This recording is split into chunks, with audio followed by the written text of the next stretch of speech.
Hi, I'm Rich Besen, PERLab's head of innovation. I'm here today with Lindsey Maxwell. It's a pleasure to have you here. It was great to see you on the panel. Lindsey, could you just tell us a little bit about yourself?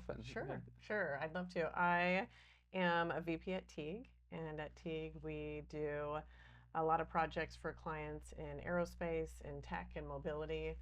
I've been at Teague for 21 years. So it's been great because I've been able to start off designing products and experiences, and then do a lot of different roles in the company. Awesome.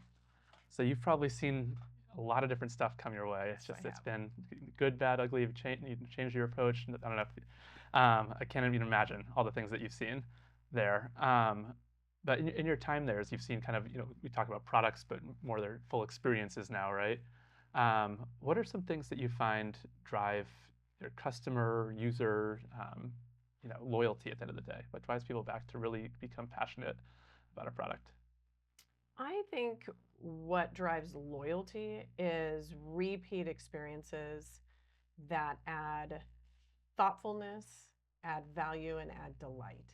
So you can have an experience with a product or have an experience with a brand, and a one-off is, you're like, oh, that was interesting.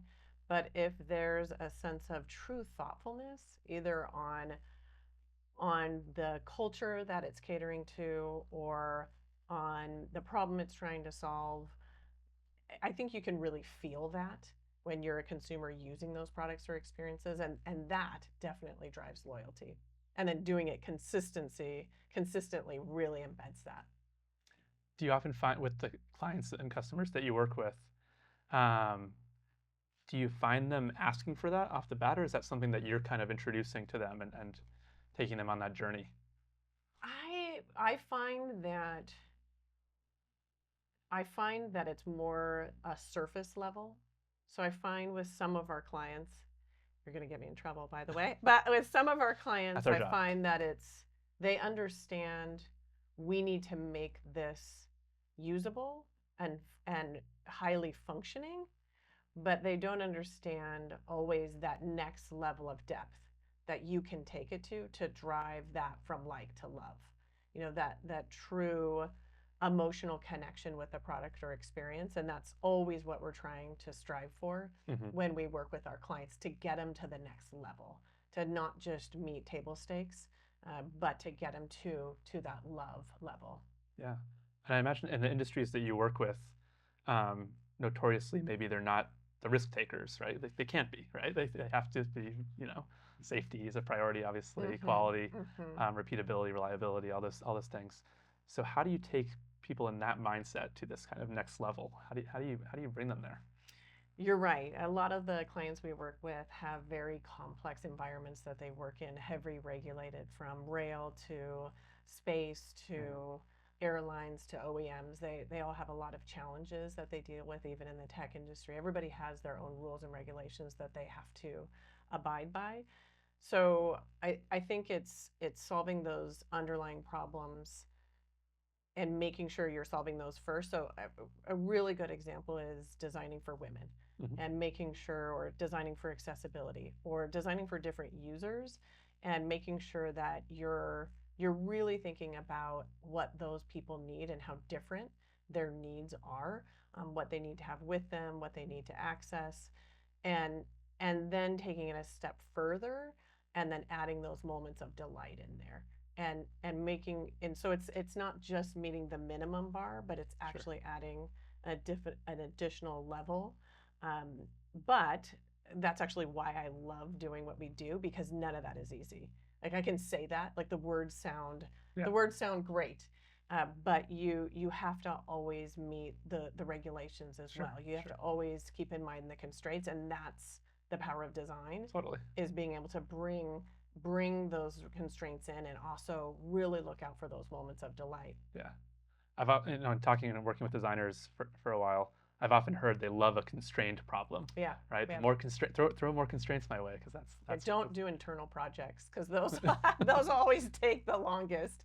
It's the ones that are really meaty yeah, that we love. We right, love to unpack those, yeah. and really get to what are the true problems that we're trying to solve. So I know in terms of like when we talk about kind of driving customer loyalty and building these products that people are just like passionately attached to and experiences that people are attached to. Any success stories that kind of stand out in your experiences across your career? Yeah, we're fortunate to work with a lot of airlines, Mm-hmm. and that can be some of the funnest work when you're able to bring a culture to life and able to bring touch points in how humans experience the spaces or even the exterior livery. A great example is we worked with Air Tahiti Nui on the exterior of their airplanes, and we consulted with local tattoo artists Oh, very in cool. order to bring those tattoos and incorporate in that in the livery. And it's a fan favorite. It's not just a fan favorite for that airline and that culture. It's a fan favorite period because people recognize when you go and add those special touches into what you're doing. And so that's those are the moments that I think really matter. Can you talk a bit about like what does a fan mean? What does it mean to be a fan? What are you a fan of in those cases? I'm lucky I get to travel all Mm-hmm. over and I get to go to air shows and I get to see humans interact with product. Mm-hmm. And honestly, I mean, people say, oh, it's, social and following and comments. Yes, you can measure it on LinkedIn or you can measure it on any of the platforms, how many likes they get. But truly what I love is seeing people's faces light up, seeing the light come on in their eyes. Seeing that airplane land at the Paris Air Show and having a whole audience clap for it and cheer because they know the story behind it, they know what it represents, and the industry is proud to put something like that out. That is so proud of these people's culture. Kind of taking the emotional hat off for a second and looking I'm at not kind able to do of. that. Fair enough. But if we pretend we can for a minute, Okay. what do you say to a business that says, sure, we love having fans, but what does it mean for our business? What is it going to do? How is it going to improve our business and our financials or our bottom line at the end of the day? How do they look at that and like value those fans that Yeah, I think that goes back to loyalty. I mm-hmm. mean, I think if you can create a string of experiences, we talked about repeating experiences. I think that you will have people that are loyal for life. They become die-hard users of your products. And then what does that create? That creates them recommending those experiences, recommending those products to other people. Mm-hmm. And then you're able to increase your fan base, your team, your cohorts, whatever those are, which drives more customers, which drives more business, which drives more revenue. So it's I mean, we're in design, it used to be about craft, Mm-hmm. and it's so much more now about the marriage of craft with business.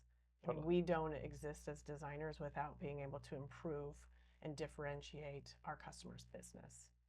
So I know you're a member of IDSA and one of the Mm-hmm. leaders on there, and you mentioned how design has kind of evolved over time from being like kind of a craft and a discipline in itself to Mm-hmm. part of a larger whole maybe. So Mm-hmm. what do you tell either newer designers or designers that want to evolve and change in kind of this new environment that you're seeing? Yeah, I'm actually the chair of There you go. Yeah, IDSA, the chair of the board of IDSA, which has been great to get involved with.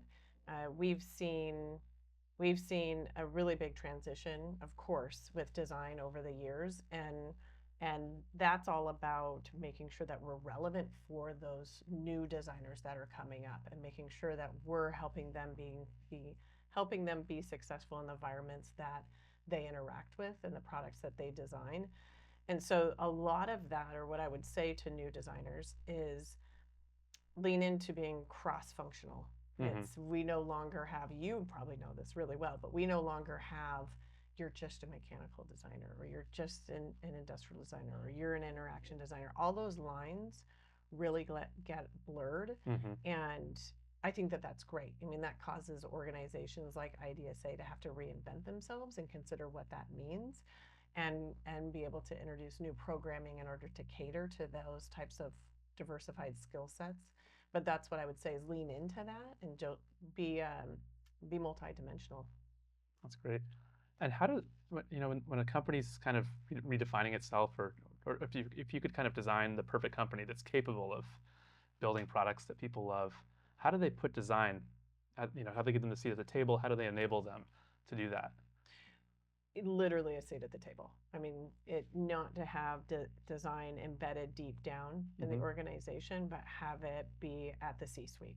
That's how you do that, because that communicates to everybody that you truly care about your customers and your users, and you care enough to have those folks have a voice on the leadership team. And there's great examples of where that's been successful, and there's actually people here who are in those companies.